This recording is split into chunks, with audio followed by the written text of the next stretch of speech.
Welcome to Tokyo Game Life, a Tokyo-based video game podcast focusing on Nintendo and gaming culture in Japan's capital. I'm your host, Mono. Thank you for all the support from the last episode. I got a great response and I'm excited to showcase a lot of fun games and cool places to check out in Tokyo. Christmas starts on November 1st in Tokyo, so I've been in the thick of the holiday season for a while now. Believe it or not, Japan does have some semblance of Black Friday. For the past few years, a lot of stores have tried to capitalize on the holiday, but it's nowhere near as prevalent as in America. There are some game sales though. Japanese retailer Gale recently had a lot of major Switch titles on sale, like new Pokemon Snap and the Origami King at half price. I really hope the concept gets more and more popular in Japan, though hopefully without the crazy crowds. The big thing, of course, this time of year are the Christmas/holiday lights going up in Tokyo. In Japanese, these lighting decorations are known as illumination, aka illumination.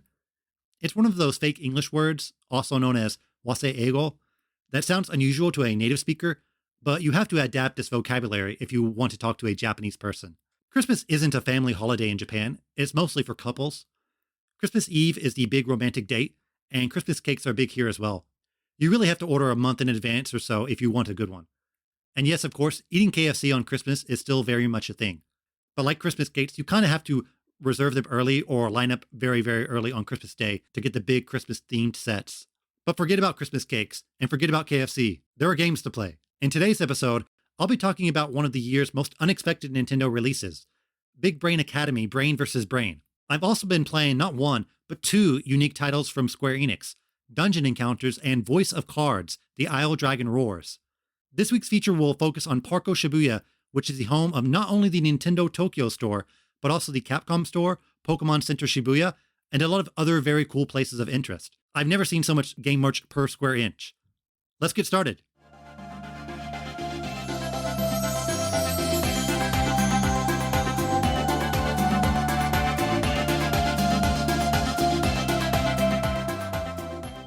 Have you noticed my brain is significantly bigger than the last time we spoke? That's because Big Brain Academy Brain vs. Brain for Nintendo Switch was released this past Friday. It's the newest entry in a long dormant series. By the way, this series is called Soft Brain Academy in Japanese, although they do use the word juku, which relates mostly to cram schools. That makes sense considering the game's inspiration. The first game debuted in 2005 for the DS, and there was also a Wii version in 2007. This was in that crop of games that tried to appeal to non-gamers, which was Nintendo's principal strategy in the DS Wii days. The title was co-developed by Nintendo and Indie Zero, who also worked on the Switch's Brain Age title and is most famous for the Final Fantasy Theater Rhythm games. Nintendo actually put out a developer interview with the Big Brain Academy team a few days ago, so it's certainly worth reading. Big Brain Academy was part of the Touch Generation series that could be considered perhaps the companion game to the more popular brain training game, Brain Age. I always preferred Big Brain Academy though, since the challenges were more interesting and it had a fun cartoonish aesthetic, compared to the very dry and sterile look that Brain Age had. This game was announced randomly on Twitter, but I'm glad that Nintendo hasn't forgotten about the series. A lot of fantastic DS franchises are getting a second life on Switch, and I'm all for it. We got Clubhouse games last year, Big Brain Academy this year, so is 2022 finally the year of Nintendogs? Maybe. If you've never tried Big Brain Academy, it's basically a minigame collection that focuses on testing your brain's cognitive abilities. Inputs are really simple. It's not like Mario Party or WarioWare, where you win largely based on reflexes. You're given a question or visual prompt, and you simply pick the answer. Most of the games are framed as multiple choice questions, so it's all about thinking quickly and choosing the right one. Speed is also a major factor though, as you get more points based on how quickly you answer each question. You receive medals based on your score, so if you want those 3-star gold medals, you're going to really need to master each minigame. It is similar to WarioWare in the sense that the replayability comes from how badly you want to raise your score, and how you want to perfect each minigame. There are 20 minigames in 5 categories: identify, analyze, compute, memorize, and visualize. These are the 5 areas of your mind that the game scores you on, or something. The game really doesn't delve into any science regarding whether or not these activities actually make you smarter. They do force you to think critically though, but I can't promise that you're going to achieve some sort of galaxy brain level of sentience by playing it. Each minigame is a 1-minute gauntlet, where you solve each one multiple times as the difficulty increases on correct answers. Based on how many you completed, their difficulty, and your speed, you are given a brain bronze score. This is the core gameplay, going through these 1-minute trials and amping up your score each time. If you're someone who just wants to grind out medals, I feel like you could do that pretty quickly. It's not very difficult to get gold medals on each minigame, although I'm sure that there's one or two that will trip you up. For me, I had a lot of trouble with the cube game, where you have to answer how many cubes are in a picture, and Match Blast, where you break blocks to match the picture. Once you get all gold medals on practice, you unlock Super Practice, which starts you off at the advanced level, so it's more challenging from second one. It's actually a bit easier to get gold medals on some of these minigames though, since you start off so high, so it's easier to get more and more points. If I had to pick my favorites, I'm a fan of Fast Focus, where a picture slowly reveals itself and you have to guess what it is. Is it a seal? Is it a goat? It's harder than it sounds. Speed sorting is also a bit similar, where you have 4 pictures and you have to pick up the picture or pictures that relate to the question. On easier modes, it will say insect, and you have to click on the picture of the grasshopper, for example. On harder levels, it gets more creative, like we have to choose the pictures from smallest to biggest. So it will go tricycle, camel, rocket, galaxy. Yes, I guess a galaxy is bigger than a camel. That's something I've never thought of. A lot of games that rely on visual trickery are my favorite. Another good one is True View, where there's an object with an arrow, and you have to pick the point of view as if you were looking at it in the same direction as the arrow. The arrow might be behind a dancing robot, so you have to pick the view that's behind the robot. Again, that sounds very easy, but it is trickier once they start throwing odd objects at you, like moving geometric shapes and whatnot. Others might be drawn towards the math-related games or the memorization ones. I'm a fan of reverse retention, where it shows you a pattern, and you have to repeat the pattern backwards. I feel so smart when I get them right, although I'm pretty sure most 5-year-olds could also do it. I wouldn't say any are bad or unfair, except for Tick-Tock Turn. You are given a clock, and you have to wind the hands to the time described by the prompt. For example, it will be 4:30, and you have to spin the hands back 15 minutes. Pretty easy, right? Except at higher levels, where it gets much more complicated, while still maintaining the 1-minute time limit. It's 1:20, and the prompt is, wind the clock back 255 minutes. Wait, hold on, give me more than a few seconds to figure this out. And it's not just thinking about the answer. You have to manually wind the clock, and that wastes a lot of time. This input is way more complicated than the other games. Most games are multiple choice or just have something you select. The winding is really time consuming, and I think it really detracts from the game. Maybe some people will love it though. If you love Tick-Tock Turn, please email me and also come over to my house and get the highest medal for me. If you think you've mastered the games, you can take a test. Yes, this is what everyone wants to do when they sit back and play video games, test taking. Dr. Loeb, the game's mascot and overseer, gives you 5 random games to play, one from each category. Once you complete them, you are given a overall Big Brain Bronze score, along with a brain grade. This is a fun way to see which section you excel at and which ones you need to improve upon. But the scores can vary wildly if they give you a game that you're not particularly a fan of. It's worth noting that Dr. Loeb's Big Brain Bronze score is 3,300.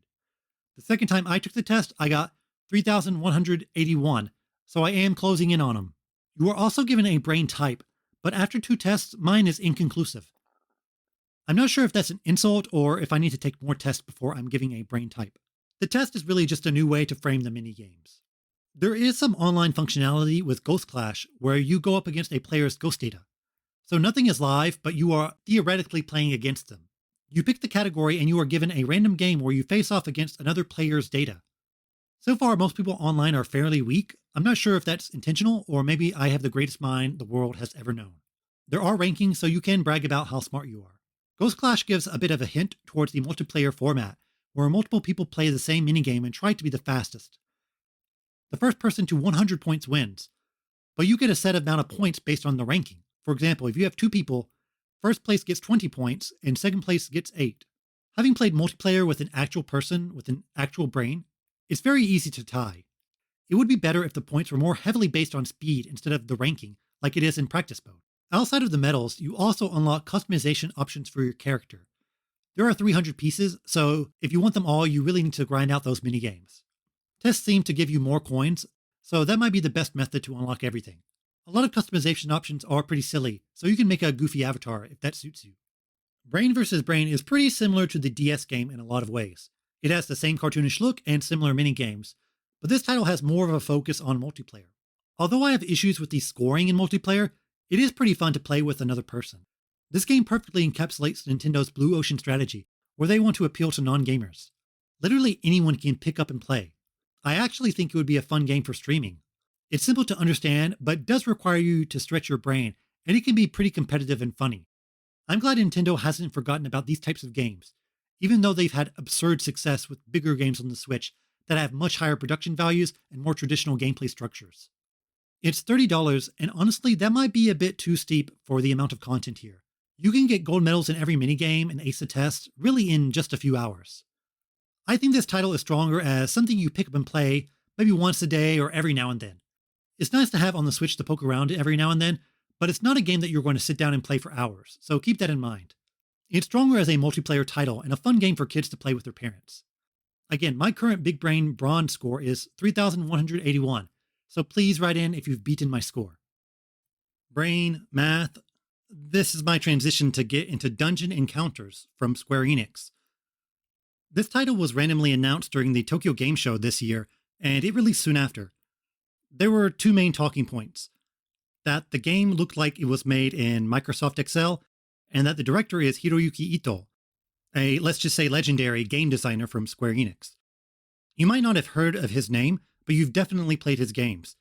He worked on the original Final Fantasy and many after that, including directing Final Fantasy VI, 9, and 12. He's also credited as being the father of the Active Time Battle System, aka ATB, one of the most important gameplay design features in the history of JRPGs. So yeah, he has a pedigree. Although his role has been more muted than, say, 20 years ago, a lot of people were excited to hear that he is directing a new game. After playing Dungeon Encounters, they need to let him direct a lot more. The very bluntly named Dungeon Encounters is, of course, a dungeon crawler. You have encounters, predominantly in a dungeon environment. You assemble a team of adventurers and descend down floor by floor, battling monsters, finding treasure, and mapping out the area. I don't want to say this game is bare bones because it's not.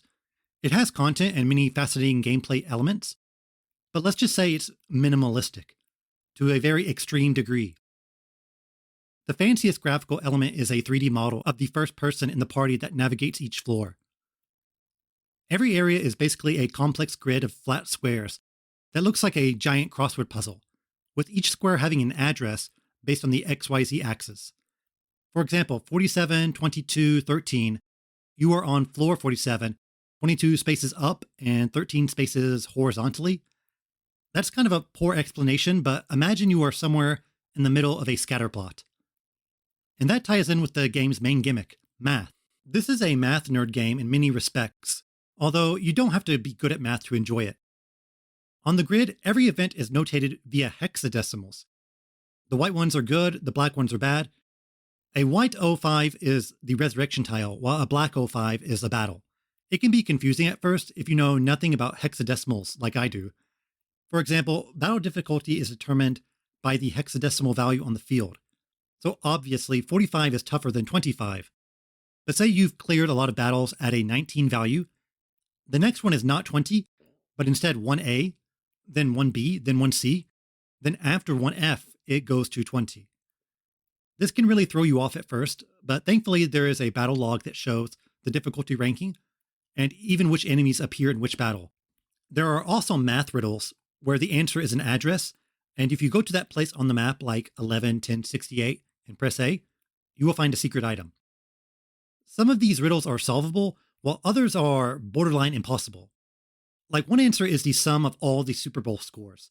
How is anybody supposed to know that? These are fixed, so you could just look it up online if your math skills are as bad as mine. Even if you know where it is, getting there is another challenge within itself. Having a sort of math theme for a game is so unusual, but also makes a lot of sense. Dungeon crawlers and JRPGs are all about number manipulation, and to see it boiled down to that, and also celebrate it in a way, is very endearing. The game has almost no story. The gist is that there's, well, a dungeon, and people are drawn to it, and meet up at a central location known as the Academy. You immediately pick a team of 4 from a list of about 12 or so, and go off exploring. The characters have names and profile pictures, and even some interesting backstories in their profile, but they never really talk or interact with each other. On each floor, you are trying to find the staircase to descend, along with any other interesting squares, essentially, where you find treasure or pick up new abilities or skills. You walk around the grid, and squares that you step on are automatically filled to help you navigate. It's very cathartic in a way to just wander and fill out all these squares, and it makes kind of a fun dun dun dun sound when you pass each one. Each 10 floors has a different theme and how these are laid out as well. One area has a floor shaped like a giant spiral, another has a ton of hidden tiles, another is shaped like mini squares interlocking into a giant square. Each area has its own challenges and how you navigate it. It might seem repetitive at first, but you gradually unlock cool skills that make navigating more fun, like some that skip over squares or some that let you instantly go down a floor. My favorite is basically a free waypoint. Obviously, you can set it at the first floor and then warp there anytime, since that is your home base area. So it's very easy to retreat if something goes wrong. There's also an ability called Greater Descension, which warps down until you find the same address on the XY axis. I did this and warped down maybe 20 floors until the very last area, and I thought, maybe I shouldn't be here, and then I just warp back home. But those types of random events are very fun. The abilities you get in both field navigation and combat really open up a lot of new creative opportunities. Of course, it wouldn't be much of a dungeon crawler without battles, and once you pass a black hexadecimal value, you are thrown into a battle. And yes, it does feature the classic ATB system, along with the wait option, which I recommend. On the surface, the battles are very typical and simplistic. You take turns and pick attacks. However, since the game has a unique take on stats and equipment, each battle becomes far more strategic than your typical JRPG fare. Characters don't have any sort of attack or defense stats. These are solely determined by equipment.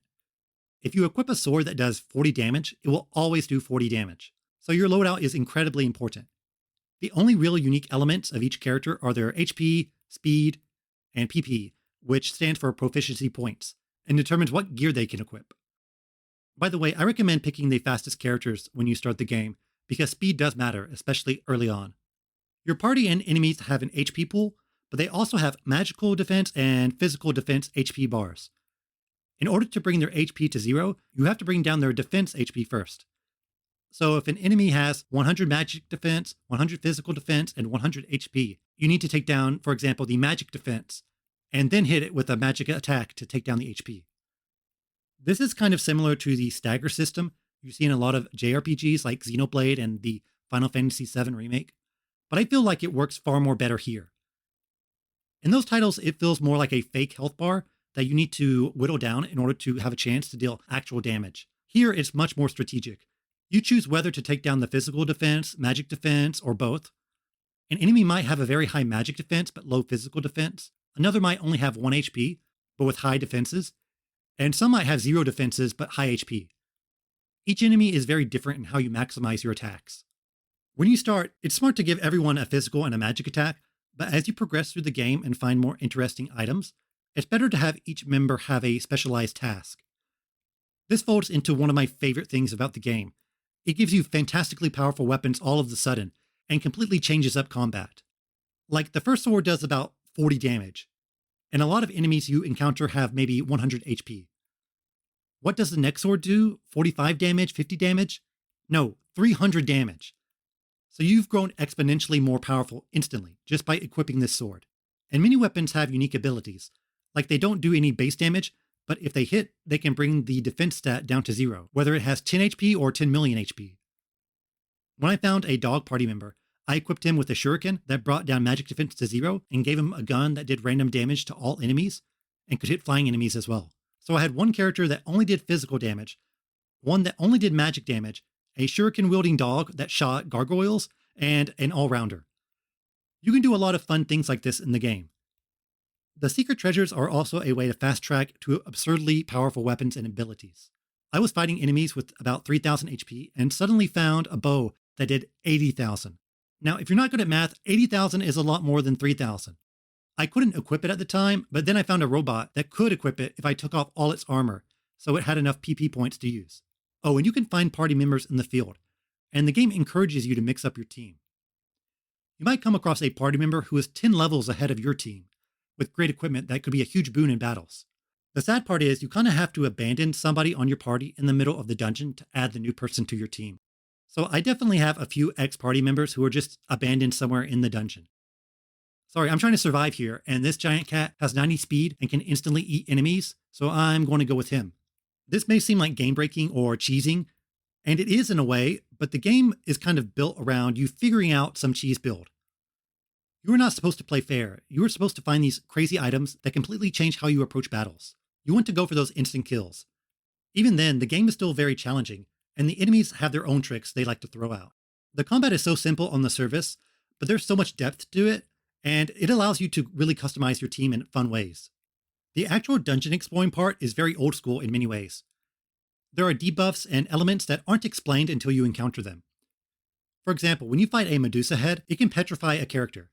How do you unpetrify them? Well, you gotta find something called a Gorgon altar, and then input the coordinates of your petrified character, then go back and get them. Snakes can also eat your entire party, and you have to kill the snake to set them free. On the field, there are these spaces that can steal money from you, or bottomless pits that scatter your entire party. Also, if your entire party dies in a battle, that's it. You have to go get them with another character stashed at the academy and bring them back. There are so many weird obstacles and penalties that can be frustrating, but the game is fair in that it gives you abilities and opportunities to prevent this. There is an ability to nullify petrification or to prevent you being eaten by snakes. As soon as you find these abilities, I recommend equipping them ASAP. As long as you prepare, you can easily avoid a lot of these annoying elements. I went through the whole game without a party wipe because I focused heavily on preventing these instant kill situations. I mentioned before that the game is very minimalistic, but it does have great art and fun music. The character and monster art has very vivid colors and these striking pitch black shadows. Each dungeon area has a different theme with very cool splash art in the background. The battle music is absurdly fast-paced heavy metal, which I didn't expect. Each area has its own theme, and I swear there's one that is just Ride of the Valkyries. For something that is so bare visually, it still has a lot of personality and flair when it wants to. I love this game, and it's easily one of my favorites this year. I really don't have a lot of experience with games that are pure dungeon crawlers, but Dungeon Encounters hooked me in a surprising way. The flow of getting wildly more and more powerful is exciting and makes once cumbersome encounters a walk in the park, and navigating these weird and atmospheric areas keeps making me want to go deeper and deeper. It can be a hard recommendation since I could see some being turned off by the lack of story and the obscure gameplay rules, but it's only $30, it's on every platform, and you can easily get 20 plus hours out of it. It was near the top of the Japanese eShop charts when it came out, so it seemed like it at least got some attention. We're not quite done with Square Enix. Voice of Cards, The Isle Dragon Roars, came out around the same time as Dungeon Encounters, and like that game, it has a very distinct yet simplistic visual gimmick, and also some notable people behind it. Namely, Nier alumni such as Yoko Taro, Yosuke Saito, and composer Keiichi Okabe. The game is developed by Alim, who is based in Tokyo and has mostly worked on mobile games like Final Fantasy Brave Exvius.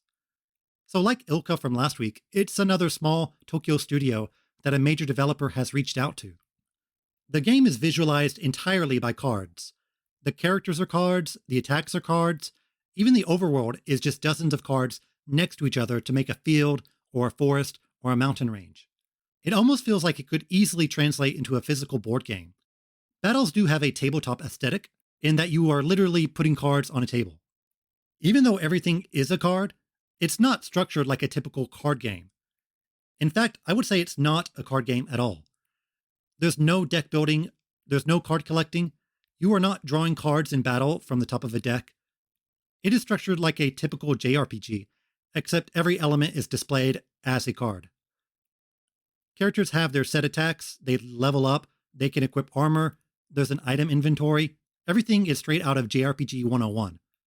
The only thing I would say that mimics a typical card game is the mana system, where attacks cost a set amount of gems to use, and you gain gems each turn. This is similar to Hearthstone, where you have a set mana pool.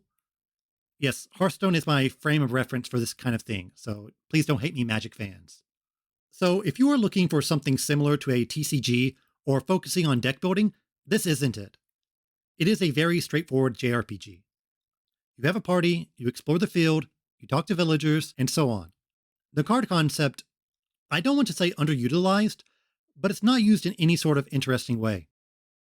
It feels like they had this idea for a game and didn't have a budget to render maps in 3D graphics, So let's just slap everything onto a card. They do have fun with it sometimes, like how a card can get crumpled if hit with a status effect, or if a character dies, the card is ripped in half. It's almost like Paper Mario in that respect. I wish they leaned into it a bit more, though. I won't get into spoilers, but there is no sort of subversive element to the game. Since Yoko Taro is involved, I was definitely expecting some sort of wild story twist or meta aspect, but there isn't. It's incredibly straightforward in its gameplay and how the story is presented. The most interesting storytelling aspect is the titular voice of cards. The game does not have voice acting outside of the narrator. The narrator is framed as the DM of a D&D game. During cutscenes, he conveys all the information and says all the characters' dialogue. This is a major part of the game's presentation. When you start, the narrator even says to turn on the sound. Don't play this on mute when riding the train. I'm playing it in Japanese, and the narrator definitely has a nice voice. It's a fun element of the game, but again, like the card aspect, it feels almost like a cost-cutting measure. Instead of hiring multiple voice actors, you just hire this one person.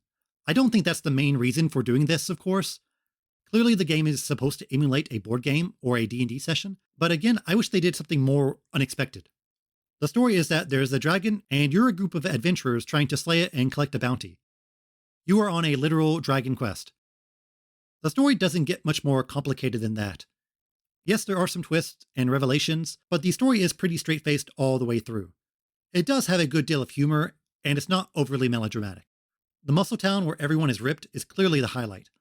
I think the strength in how the story is told is clearly in its presentation. The music is amazing. It sounds very similar to Nier, this very dramatic orchestra, and the art of the cards is really fantastic. Each character looks distinct or wonderfully weird. I especially like the monster design, especially the fungo, which are these walking mushrooms with a small leaf sword. I would have one as a pet if I could.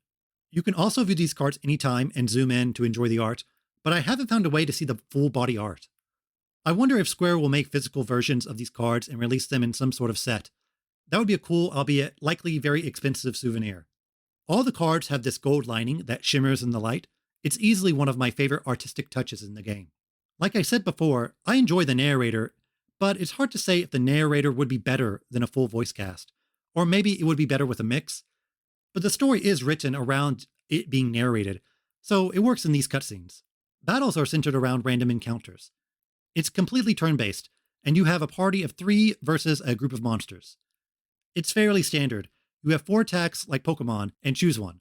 There is a bit of strategy around mana management, since characters do not have MP, but instead draw from a central pool that refreshes every turn. But most of the time, you are picking your strongest attack or focusing on elemental weaknesses. Tying in with the board game theming, you sometimes roll a dice to determine the effectiveness of status effects or to add damage. There's not a lot in terms of customization, but since each character only has 4 attacks, you do need to prioritize which ones you equip. You also get some additional party members, my favorite being Ridis, which is this woodland elf. And yes, of course, she's an archer. The structure of these battles is pretty standard and, honestly, a bit too long. The animations could be sped up, and there are a lot of random encounters in the field. And you are using the same strategy over and over again against each group. I typically freeze or poison the enemy with Ridis, then do some magic attack with Melanie, who is a witch/mage, and then do whatever with Ash, who is your sword-wielding protagonist. Battles aren't bad at all, but again, it's a very standard JRPG battle system. Field exploration has you moving around via a marker piece, and you flip over hidden cards when you get closer. Think of it as moving around a grid of squares. One great gameplay feature is that you can automatically jump to any card you've visited. Think of it as a very specific fast travel. This is really useful due to the large number of random battles, and it helps you hop around the different towns almost instantly. Every now and then there will be random events where you might have to make a choice, or you get access to some secret shop, things like that. The game also has dungeons where you try to find the staircase to the next level. There aren't really any traps or obstacles or puzzles to solve, so it's pretty simple.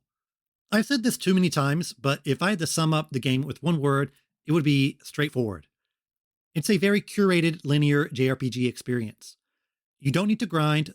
There's not much exploration outside of moving to the edges of the map to maybe find some treasure chest. You're mostly going from point A to point B. It almost feels like a visual novel at times since the narrator is guiding you on a set path. It has a chapter structure with each chapter being evenly paced. It only takes about an hour or so to complete each one. You could play it almost like a TV show, with completing one chapter each day. The game is quite short, easily under 10 hours unless you really want to 100% it.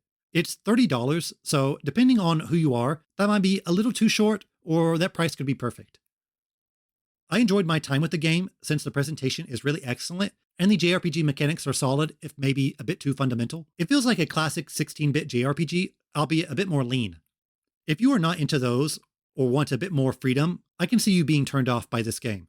I think as a franchise, Voice of Cards has potential if they stray a bit away from the safer gameplay conventions and really take advantage of its visual gimmick. I want to see a stronger reason why they went with making everything a card. Voice of Cards is of course on Switch, PC, and PS4. Two very different games, but if you buy one Square game I talked about today, check out Dungeon Encounters. It's the same price. Or just wait for a sale. Cheaper titles focusing on turn-based challenges and numbers going up isn't your typical holiday gaming fare, but it's good to take a break from the huge AAA releases. Alright, let's check out some news.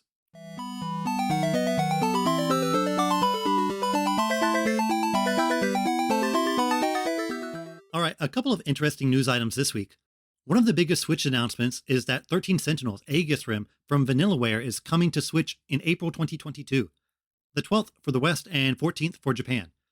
This has been described as a visual novel mixed with some RTS tower defense mechanics, with the fantastic Kamitani art style that the company is known for. It came out on the PS4 in Japan all the way back in 2019, and the West in 2020. So yeah, there's been a bit of a gap between the original release and the Switch version. Even so, it seems a lot of people are very excited. Vanillaware is one of those Japanese developers that has seemingly ignored the Switch despite its domestic and international success. They focus on beautiful 2D titles, which seems like a perfect match for the Switch in my mind.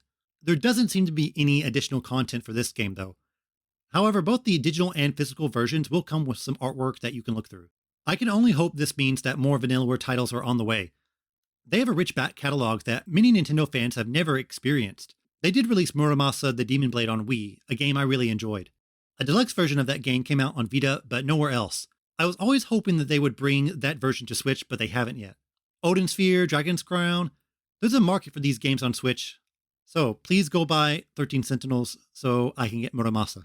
Spike Chunsoft and 2Kyo Games announced Enigma Archives Raincode, a new fantasy mystery game from the creators of Danganronpa, a series which recently came to Switch as well. The composer and artist are also from Danganronpa, so if you're a fan of that series, it looks like this is the next big project from that team. Danganronpa is a blind spot for me, I admit.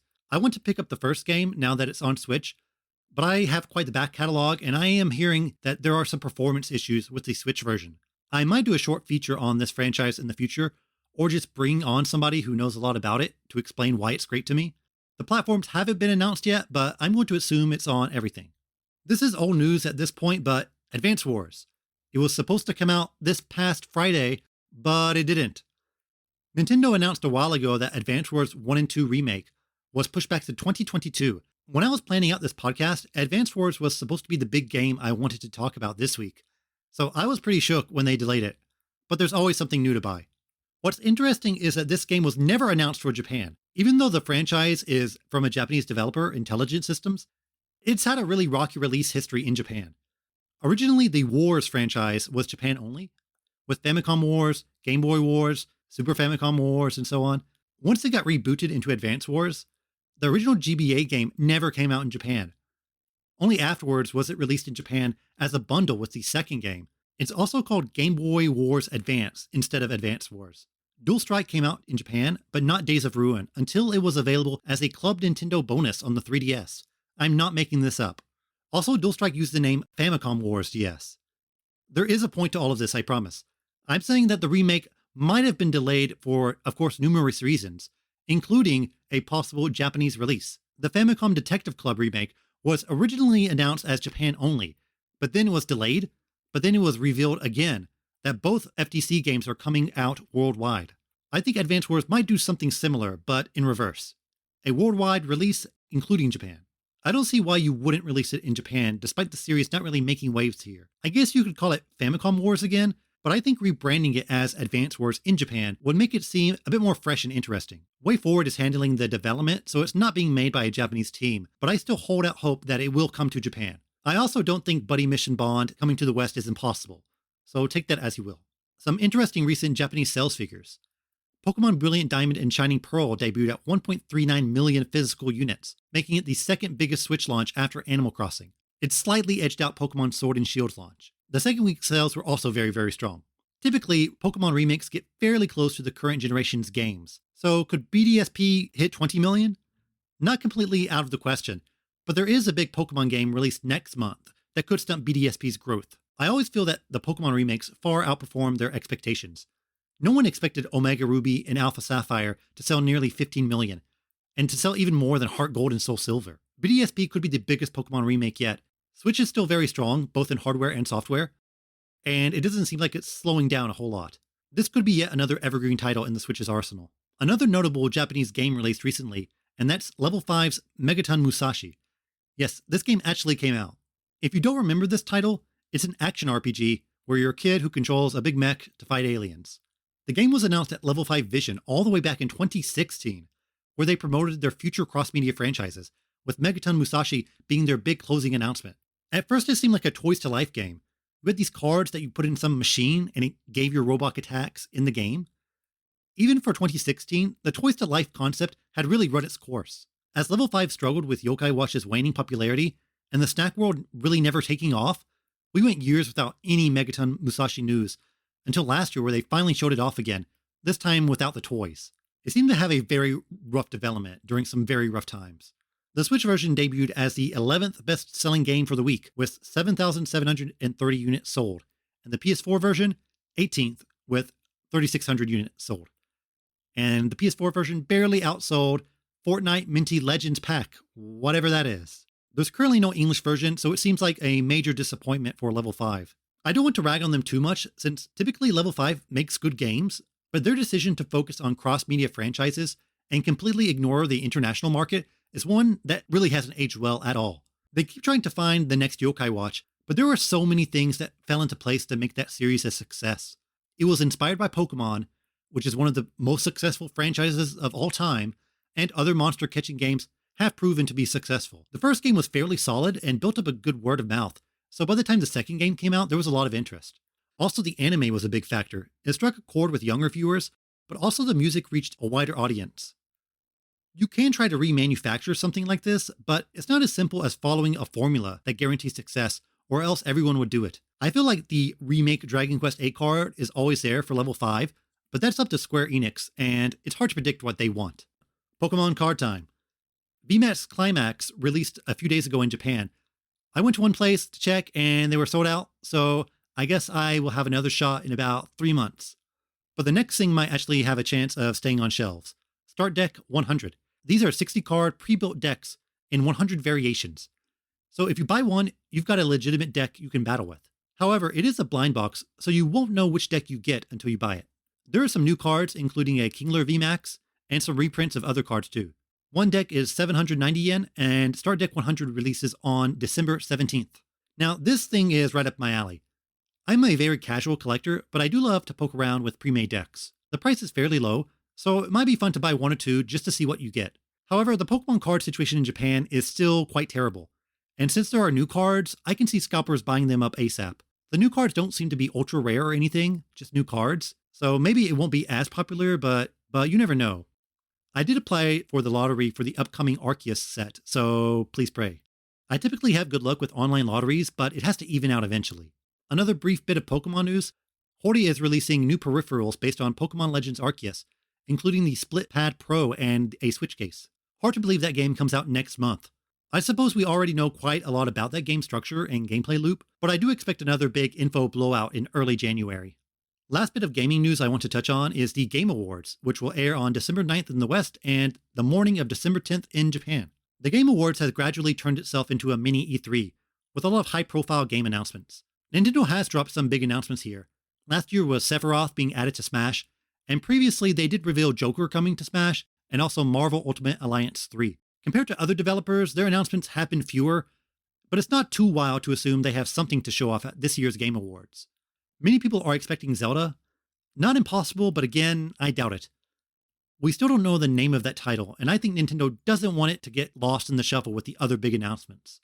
I am expecting a big January Direct that will give dates to a lot of titles we know about, and some new announcements too. So I'm not sure what Nintendo would throw to the TGAs before that. An Arceus trailer with new Pokemon kind of straddles the line between an announcement people care about and also it not being major news that could get ignored due to the volume of the other announcements. There are some heavy rumors of a Chrono Cross remake, which I personally would love. I doubt that title would come to Switch, but it's still exciting. It's a bit odd that they would remake this before Chrono Trigger, which is much more popular and, the first of that series. Though this could be completely wrong and it's more of a Chrono Cross remaster than a full blown remake.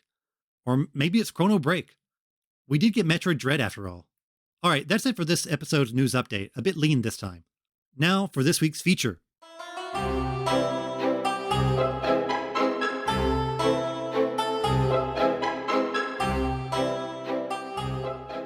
This week's feature is a biggie. I'm highlighting the Nintendo Tokyo store and the department store it's located in, PARCO Shibuya. PARCO is a Tokyo-based department store chain and has been around for decades. I thought about splitting it up since PARCO Shibuya has many game-themed stores, but some are not worth an entire feature, so I decided to highlight everything of note in this episode. You can easily spend a lot of time here, either checking out the great restaurants on the bottom floor or buying an absurd amount of merch.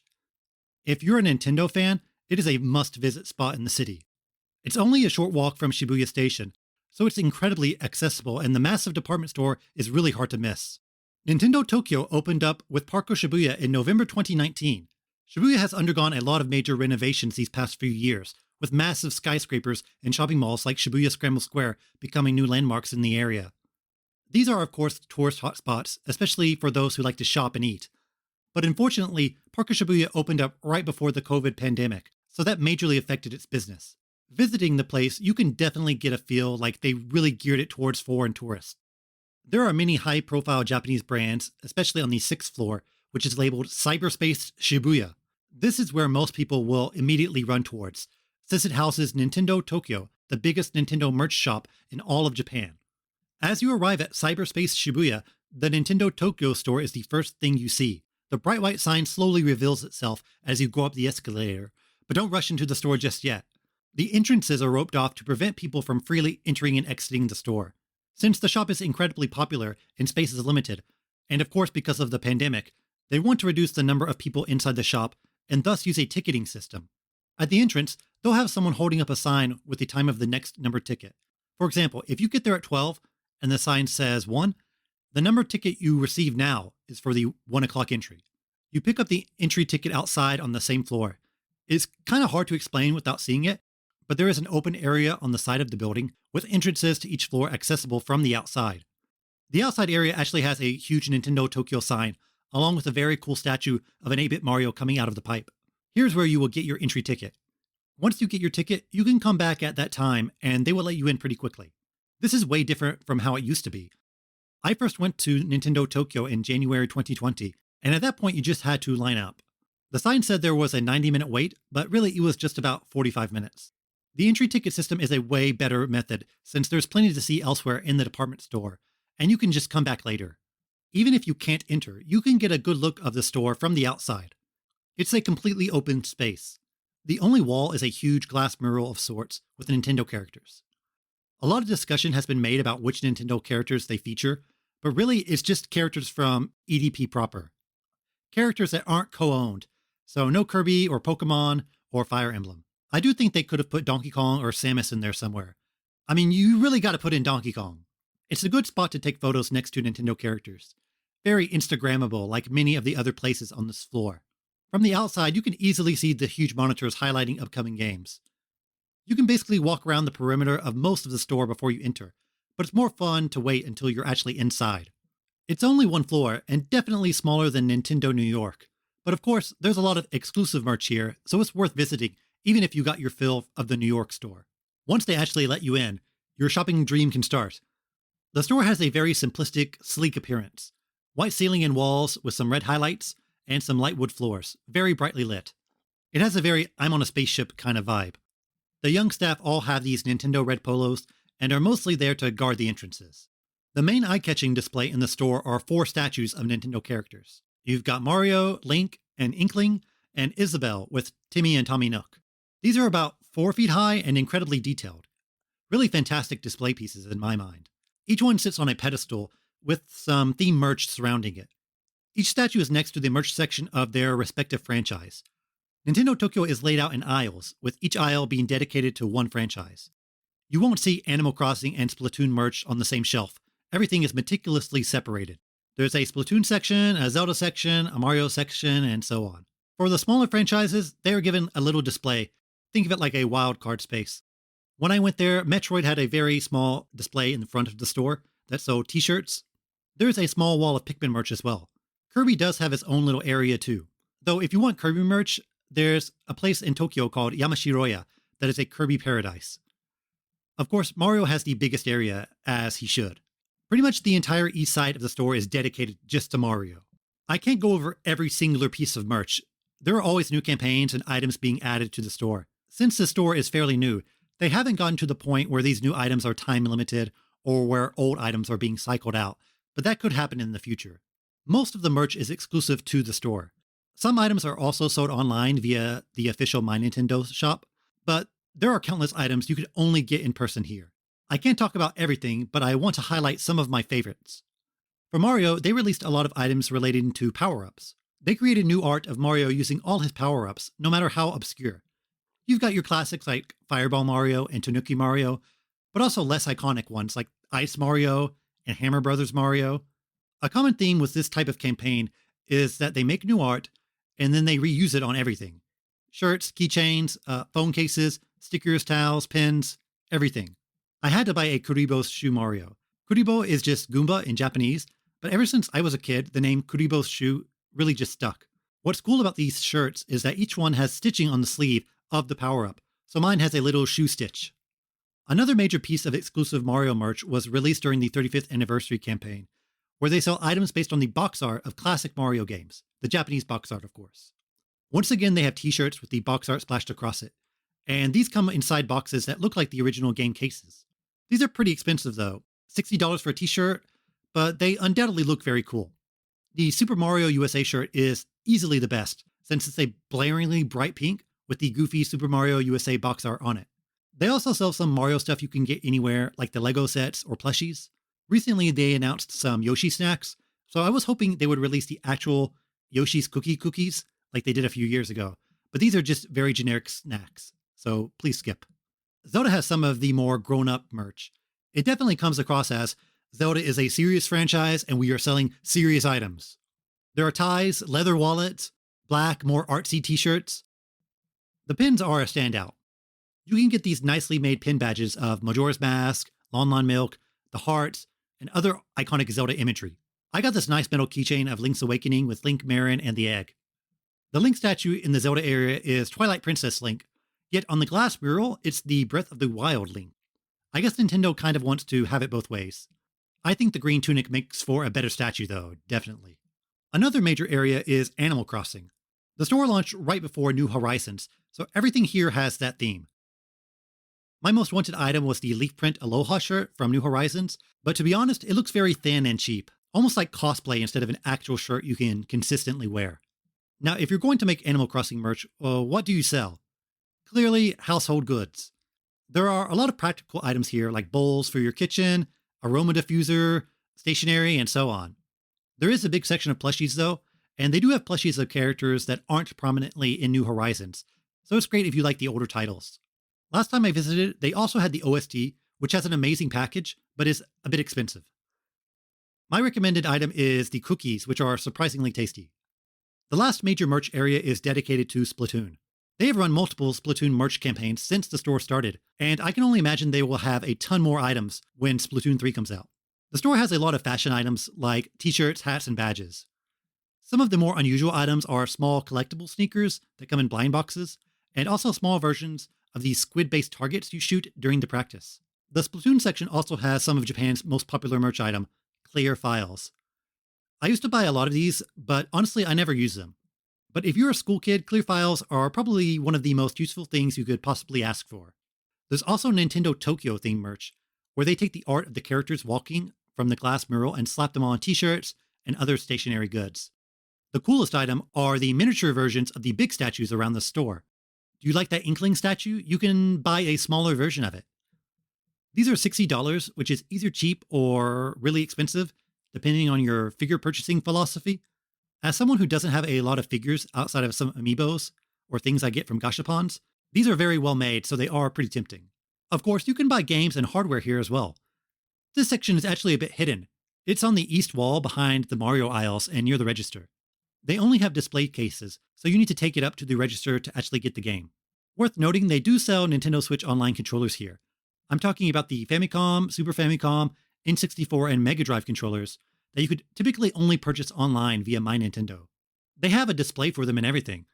Again, though, you have to take something to the register and they will hand it to you from the back. And it also says that you need to show that you are subscribed to Nintendo Switch Online to purchase the item in the first place, which likely leads to an awkward exchange at the register. The store has been integrating My Nintendo more. If you have a Nintendo account, there are some benefits to shopping at the store. The first time I went there, they gave me a Mario Kart sticker for showing them my account.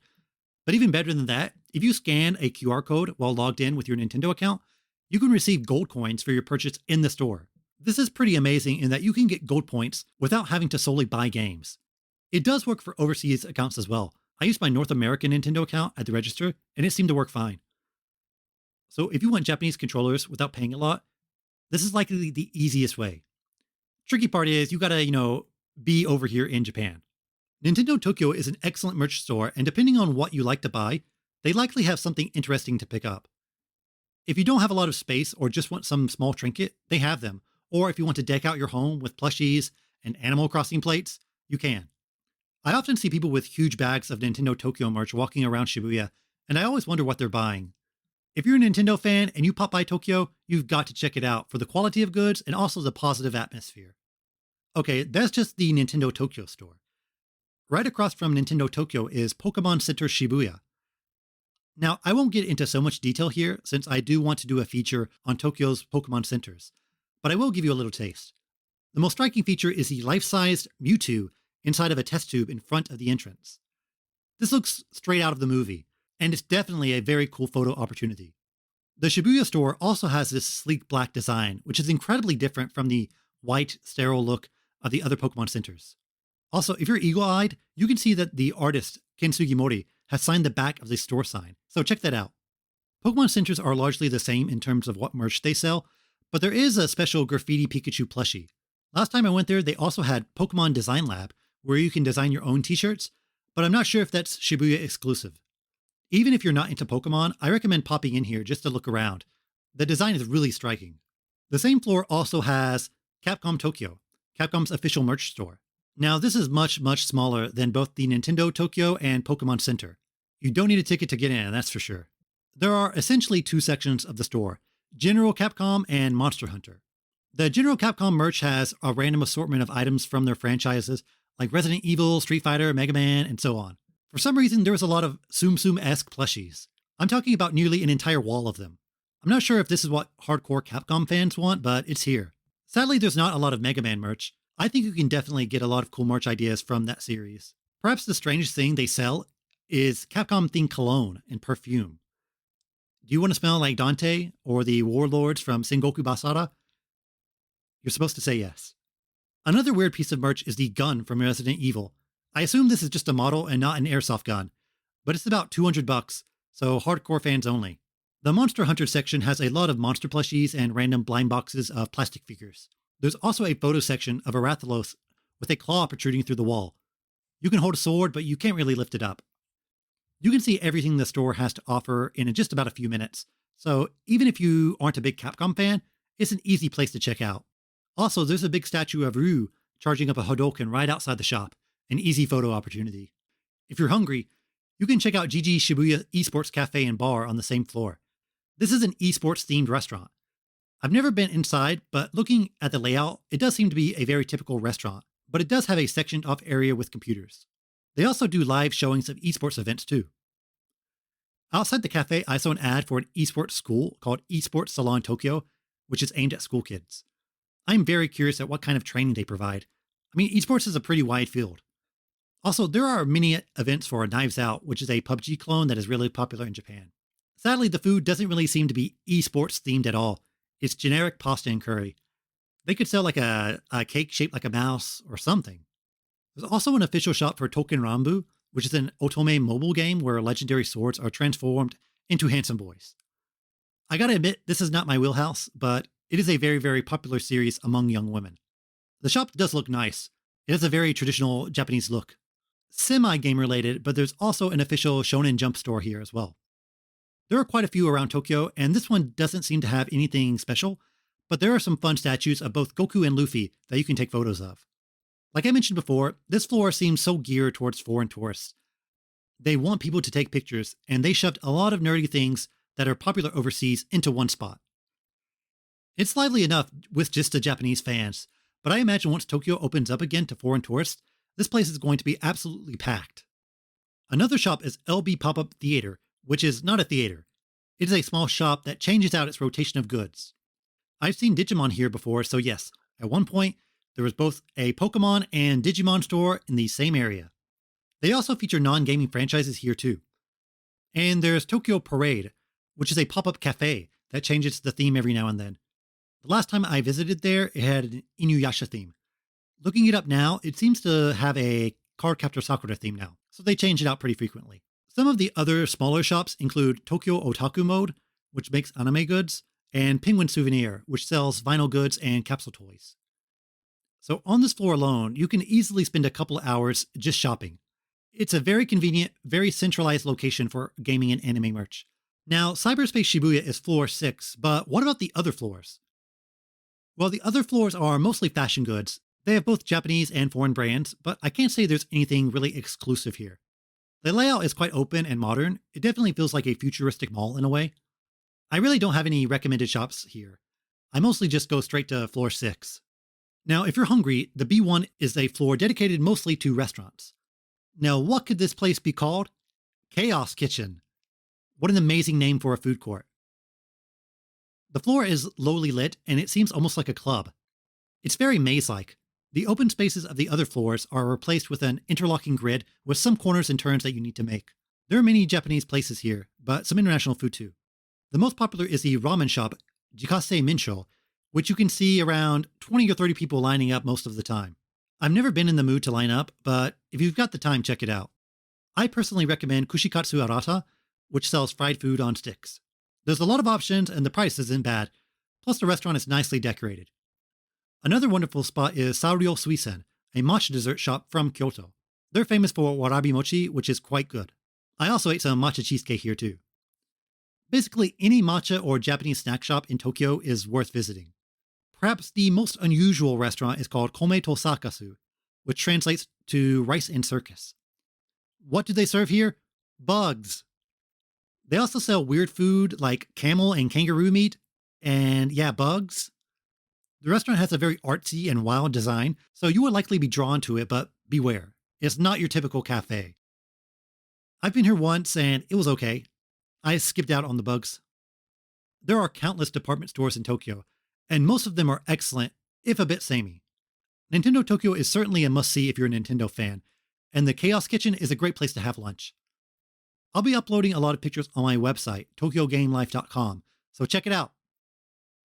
Okay, now for the Japanese gaming phrase for this week's episode. This week's word is rironchi. Rironchi. It literally translates to theoretical value. It refers to the absolute highest score someone can achieve in a game. It's often used with rhythm games. This is typically what rhythm game fans are aiming for, the highest value you can get with no mistakes. I suppose the closest thing to it in English would be perfect score. Once more, rironchi. And this week's Japanese tweet of the week. I chose a tweet from @PlasmaClusterHa. This is a Japanese YouTuber from Shiga who makes incredible clay sculptures of gaming characters. These figures are absolutely phenomenal, and they're not small figures you can put in your hand either. They are nearly life-sized. And colored too. At first glance, you might think it's a 3D model. The tweet I specifically chose has clay versions of Turtwig, Trico, Chincho, and Chikorita. It will be linked in the description, so definitely give this person a follow. Last episode was my first, so there wasn't any user mail last time, but I did get one piece of mail this week. If you want to send in questions or comments, feel free to email me at tokyogamelife@gmail.com. I'll read it, so don't be shy. This week's question is from John. He asks, do Nintendo published Switch games in Japan have English options? I will say, yes, the majority of time they do.